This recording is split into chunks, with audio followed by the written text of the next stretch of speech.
Баршаңызға қайырлы күн, сіздермен сандуғаш. Бүгін трансформерден осындай жемчуг және алқа жасап үйренеміз. Бізге керекті заттар: цепь, жемчуг натуральный, тогл застежка, мезбуси шариктер, колечки, протектор және крем монтач. Және де кулонға осындай не жасаймыз. Осындай жүрек перламутрден кулон жасаймыз. Бірінші тросты аламыз.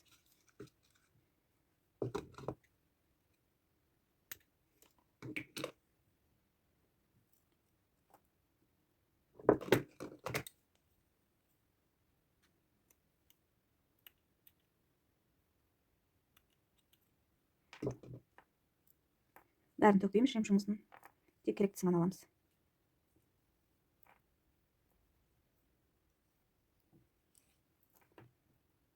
Енді бастапқыдай бірінші кремді саламыз, артынан протекторды саламыз.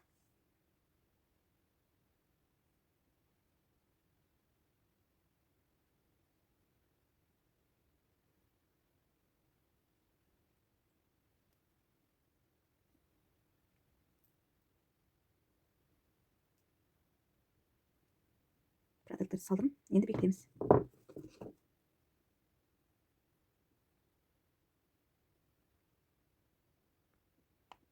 Бекіттік. Бекітілді.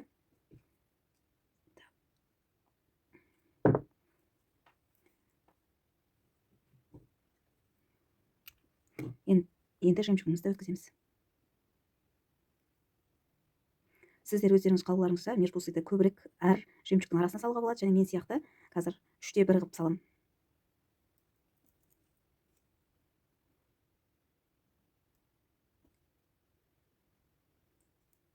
Жемчуг кішкентай болғандықтан арасына кірмейді, сондықтан мынаны түбінен қиып тастаймыз.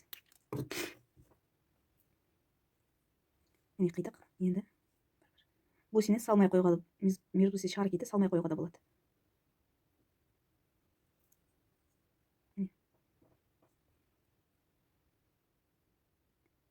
Және де мені жоғалтып алмас үшін подписаться деген кнопканы басып қойыңыздар.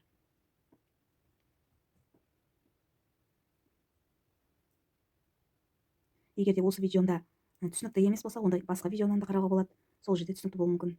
Және сұрақтарыңыз болса, комментарияға жазыңыздар.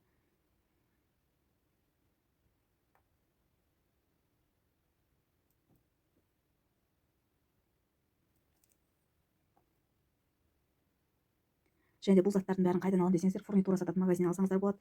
Әр қалада бар фурнитура сататын магазин.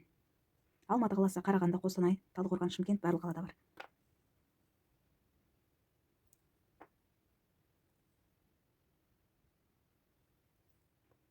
Мен көбінесе Талдықорғанда тұрсам да, Қостанайдан және Ақтөбеден заказ беремін.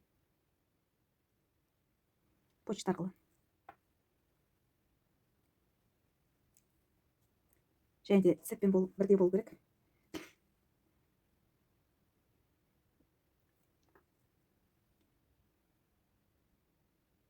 Қазір 21 ғасырдың трендті осындай алқалары.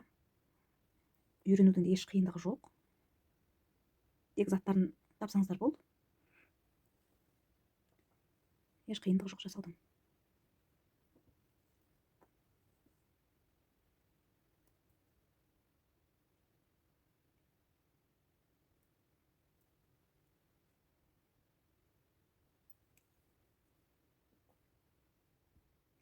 Описанияға керек заттардың бәрін жазып қоямын. Қанша штук кетті осы алқаға, размеріне шейін бәрін жазып қоямын. Кіріп қарасаңыздар болады.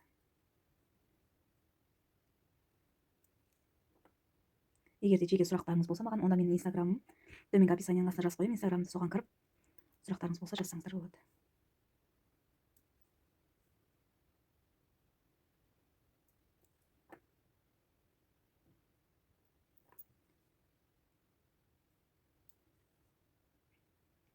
Қай жаста болсаңыз да, ручной работамен айналысуға кеш емес деп ойлаймын.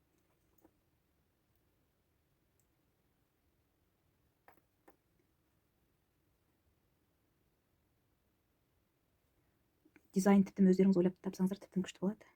Ерекше болады.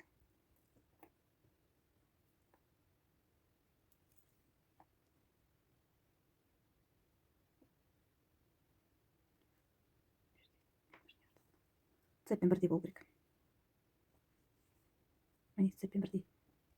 Енді бекітеміз. Бекіткенде бірінші крип, екінші протектор. негізі қандай алқа жасасаңыз да осы кремппен бекітіледі, протектор екеуімен.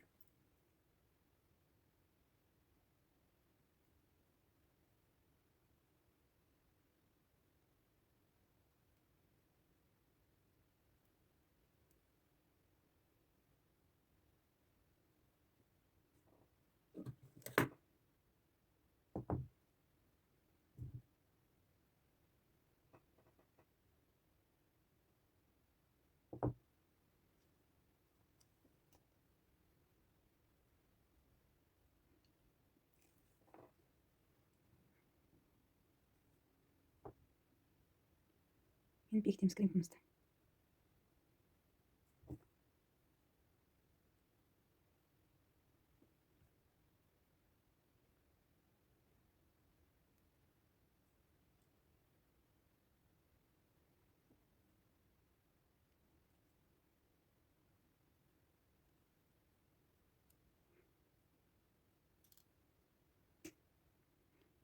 Көбісі онлайн мастер-класс жасап жатады. Мен осыдан да түсінікті деп ойлаймын.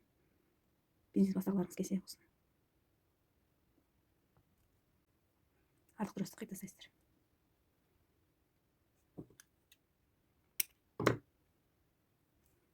Міне бірдей болды. Енді 9 застежкамызды алып, ашып.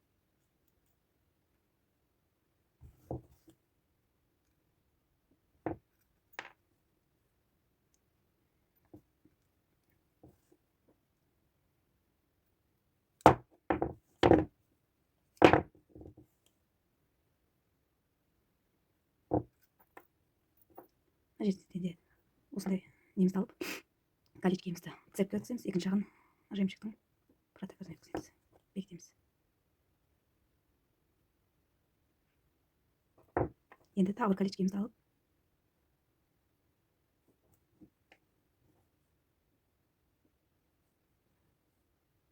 тоғызымыздың екінші жағына бекітеміз.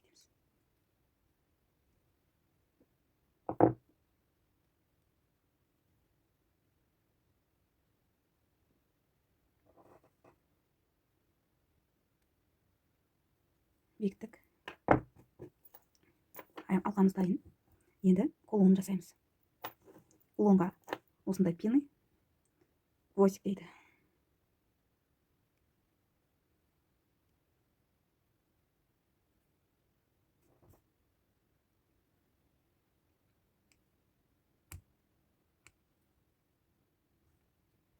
Енді мына жерден қиып тастаймыз.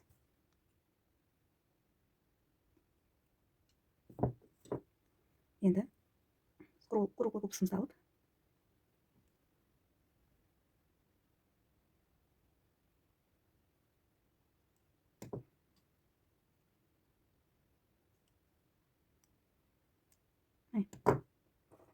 кішкене былай бекіте саламыз.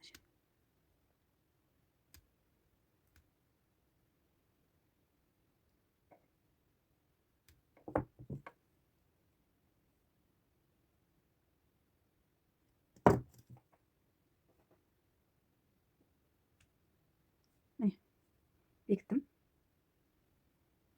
Енді BL деп сатылады жеке. Осыны ашамыз.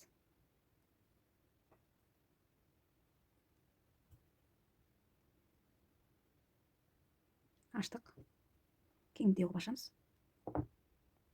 Бұны тоғызымыздың домалақ жағына бірінші салып аламыз да. Екінші кулонымызды саламыз. Енді бекітеміз.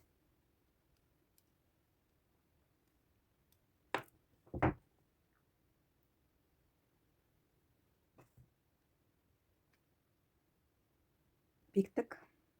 Дайын. Осындай алқа шықты.